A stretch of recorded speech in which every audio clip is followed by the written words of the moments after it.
Notre angle, il est lié à notre métier, et ce sur quoi on insiste, c'est sur le fait que le droit à l'éducation est complètement bafoué. Puisque, donc je rappelle que c'est un droit internationalement reconnu, c'est l'article 26 de la Déclaration universelle des droits de l'homme. Or, à Gaza, il y a 625 000 élèves qui n'ont plus du tout accès à l'éducation. Notre collectif, il s'est créé aussi en réaction ou en réponse à une vidéo du syndicat des enseignants de Palestine, le GUPT, qui a publié donc le 4 janvier cette vidéo que je vais vous faire visionner, et donc voilà, à laquelle c'est un appel au soutien auquel on tenait à répondre.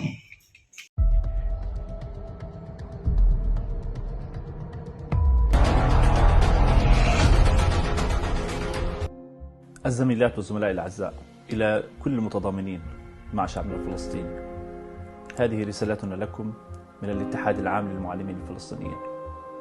نخاطب فيكم ضمائركم، نخاطب فيكم إنسانيتكم في وقف هذا الإجرام وهذا القتل للأطفال، للنساء، لكبار السن، لوقف آلة التدمير التي يقوم بها هذا الاحتلال الإسرائيلي.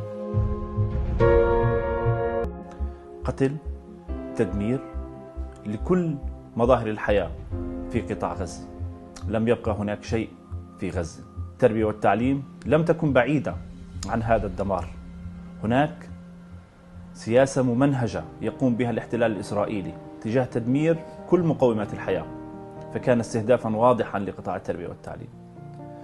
أكثر من 4000 شهيد من أبنائنا الطلبة، وأكثر من 200 شهيد من المعلمين والمعلمات، وأكثر من 7000 جريح من الطلبة أيضا في قطاع غزة، و37 شهيد من الطلبة في الضفة الغربية. هناك أكثر من 260 اعتداء وتدمير للمدارس. هناك أكثر من 90 مدرسة قد دمرت كليا، وأيضا المدارس المتبقية أصبحت الآن مراكز للإيواء. لقد سرق منا هذا الاحتلال كل شيء في قطاع غزة. سرق منا حياتنا، سرق منا آمالنا، سرق منا كل أحلامنا بمستقبل. الشعب الفلسطيني لا يريد شيء سوى حريته، لا يريد شيء سوى أن يحيا بسلام. هذا ما نريده. نريد حملة قوية وضغط حقيقي على كل السياسيين في كل أنحاء العالم من أجل وقف العدوان على شعبنا الفلسطيني.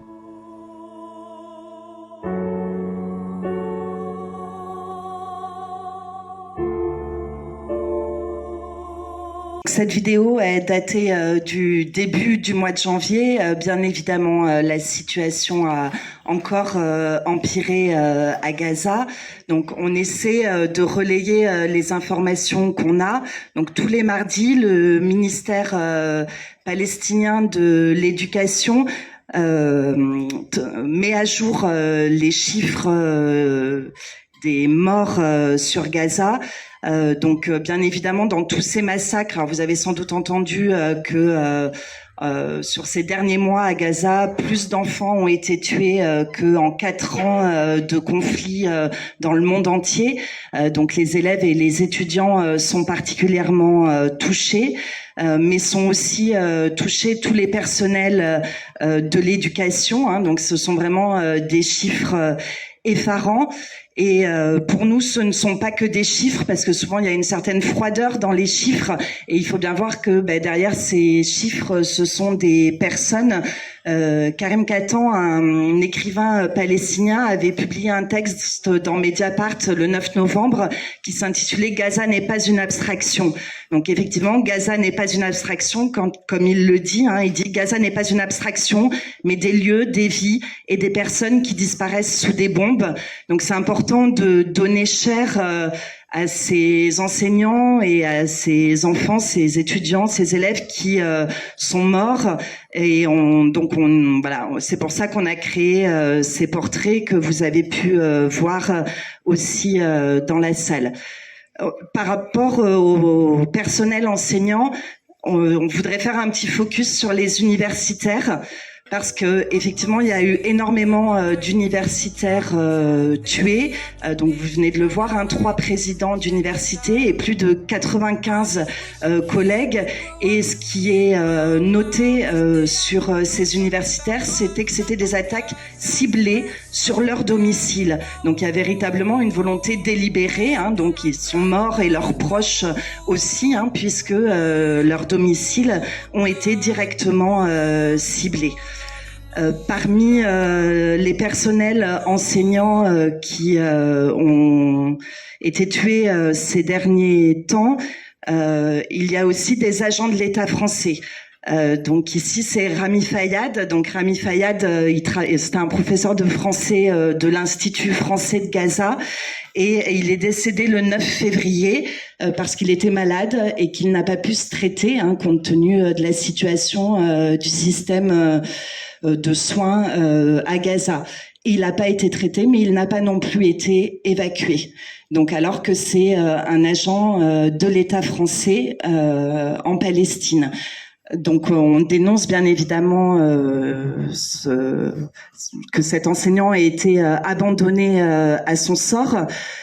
Et d'ailleurs, suite à sa mort, il y a eu aussi un long silence de l'État français. L'Institut français de Gaza, il avait été attaqué, bombardé dès le 3 novembre.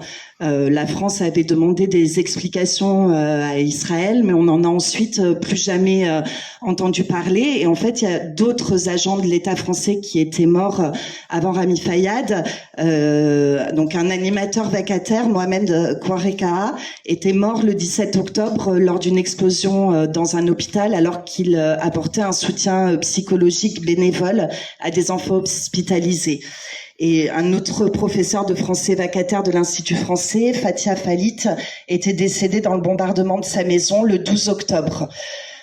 Donc face à ce silence de l'État français, l'intersyndicale du Quai d'Orsay a réagi au mois de février en organisant un hommage officieux à leurs collègues le 27 février et ça a enfin entraîné une réaction de l'État français puisqu'il y a eu un hommage officiel le 4 mars. Mais vous voyez à quel point l'État fait la sourde oreille.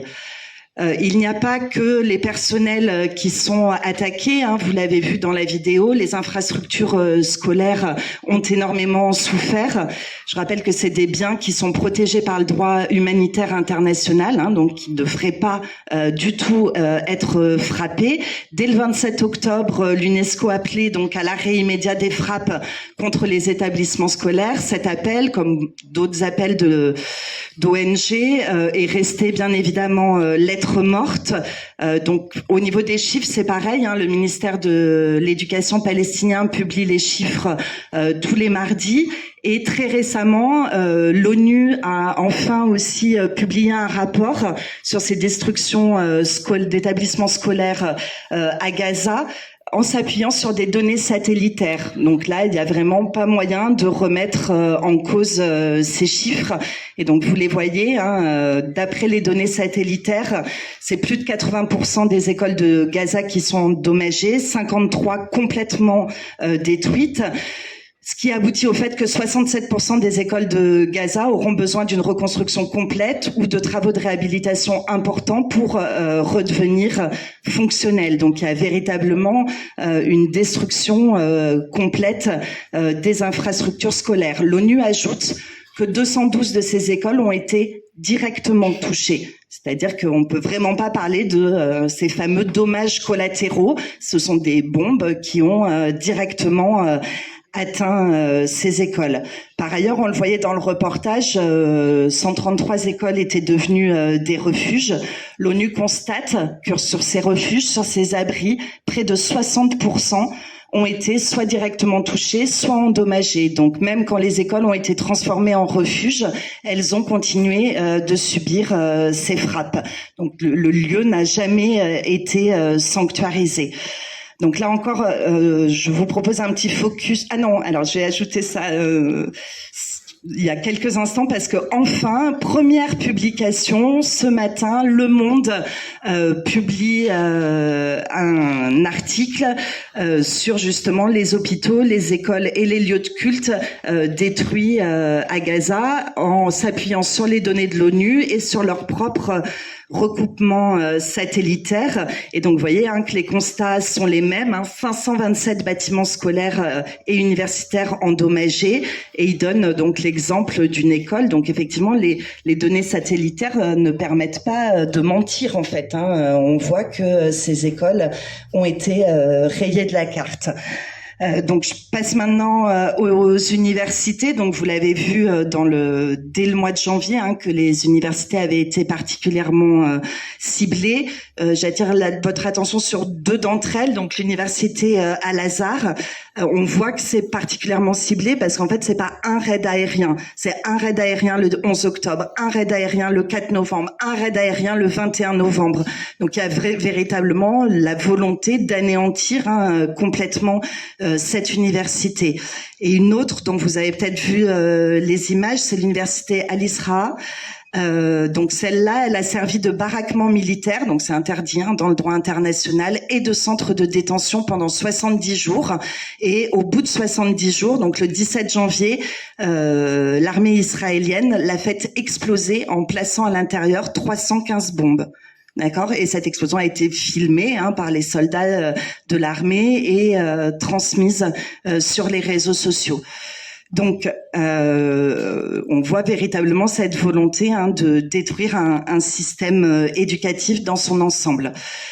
Suite à cette explosion, un rapporteur de l'ONU qui s'appelle Balakrishnan Rajagopal, qui avait déjà travaillé pour l'ONU sur ce qu'on appelle le domicide, c'est-à-dire la destruction de toutes les habitations de Gaza, a publié un tweet, c'est celui que vous voyez en haut, en disant, donc à la suite de la destruction de cette université, qu'un nouveau crime international était à ajouter aux nombreux crimes contre les lois internationales commis par Israël. C'est le crime qu'il appelle l'éducaricide.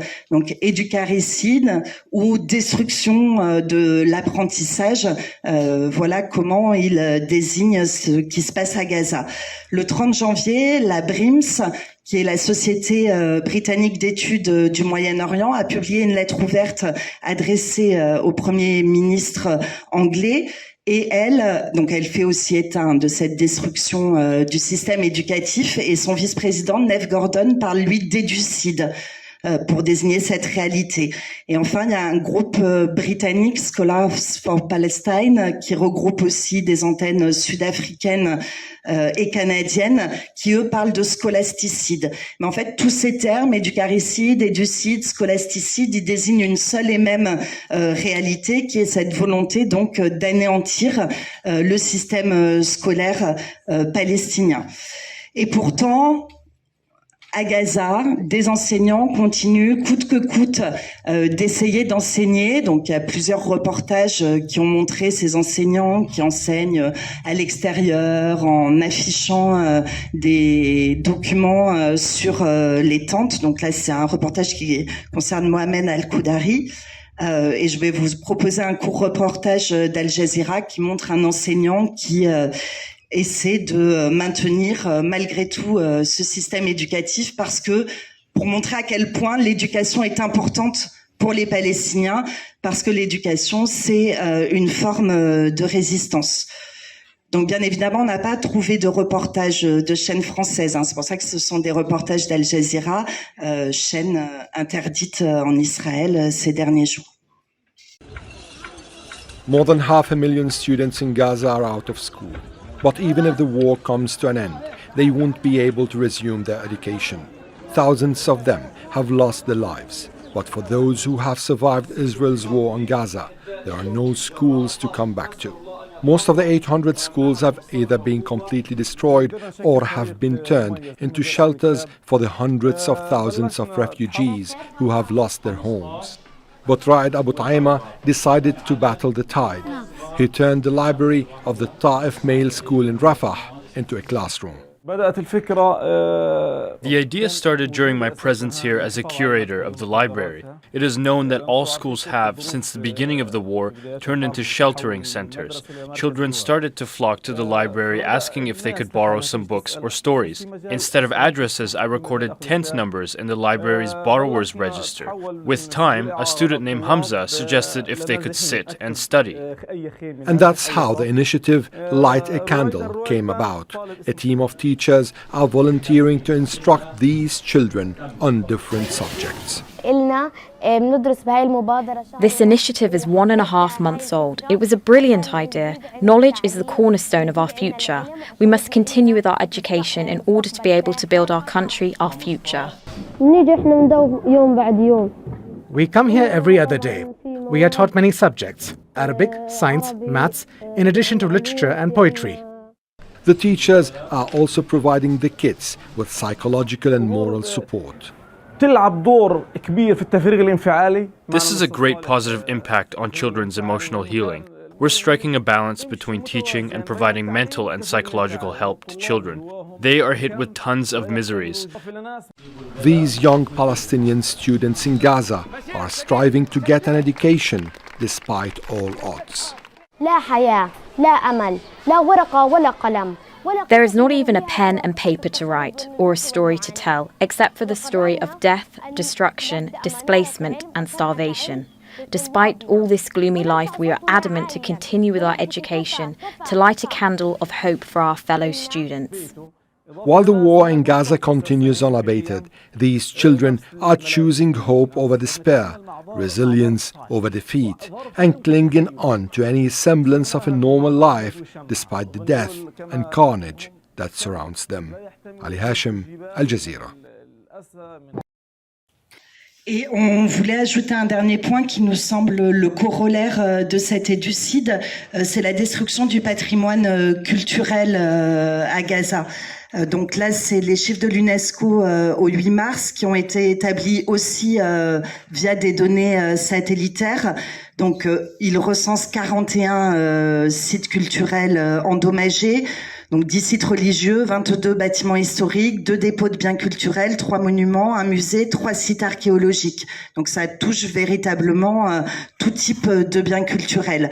Mais ça a été établi donc par données satellitaires, donc il n'y a pas forcément tous les biens culturels recensés ici, puisqu'il y avait des articles qui, dès le mois de février, parlaient de 200 sites culturels touchés.